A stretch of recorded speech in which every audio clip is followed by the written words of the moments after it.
De ces temps troublés, des diplomates français ont récemment insisté auprès de Lauriane Doumbouya pour qu'elle rentre se mettre en sécurité en France, histoire qu'elle ne soit pas prise entre deux feux et prise en otage le jour de la chute de Mamadi Doumbouya, cet ancien troufion de notre légion étrangère qui aura survécu aux entraînements commando dans la jungle de Guyane, mais qui risque de ne pas survivre à une autre jungle, 1000 fois plus dangereuse, celle du pouvoir. Ça aurait dû être son heure de gloire. Avec 86% des voix, Mamadi Doumbouya vient de remporter l'élection présidentielle en Guinée et va normalement régner sur ce pays pendant les 7 prochaines années. Du moins en théorie.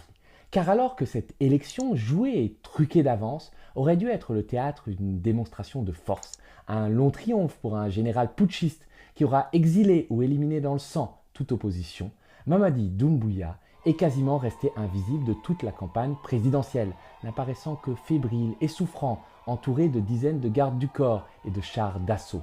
Que se passe-t-il en coulisses? Au-delà de l'état de santé forcément inquiétant du président guinéen, son principal soutien, la France, semble avoir quelque peu pris ses distances. Doumbouya le sanguinaire, le reclus, le fantôme, n'est plus l'homme de la situation, l'homme de Macron.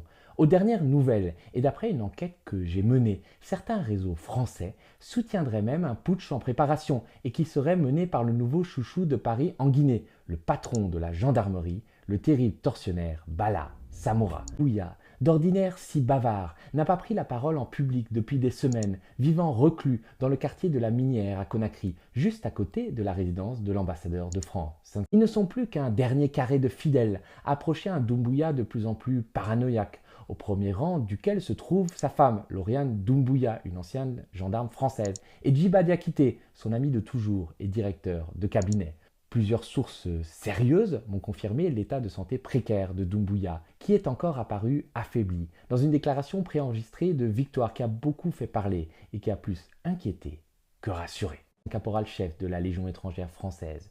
De plus, le président guinéen se méfie de plus en plus des Français, avec qui il n'a plus vraiment d'affinité depuis le départ cet été de l'attaché de défense à l'ambassade de France, le lieutenant-colonel Karim Sa, qui était très proche de Doumbouya, avec qui il priait le vendredi. Du côté de Paris, Emmanuel Macron a certes félicité Mamadi Doumbouya pour son élection, un président guinéen qu'il a eu au téléphone, mais en réalité, les relations ne sont pas aussi roses. Notre pays a temporairement suspendu les rotations de militaires français en Guinée, qui venaient ces dernières années pour former et encadrer les forces spéciales de Doumbouya, les terribles GFS qui kidnappent et torturent des opposants. Ce rétropédalage, suite à la révélation publique de ces formations, a été obtenu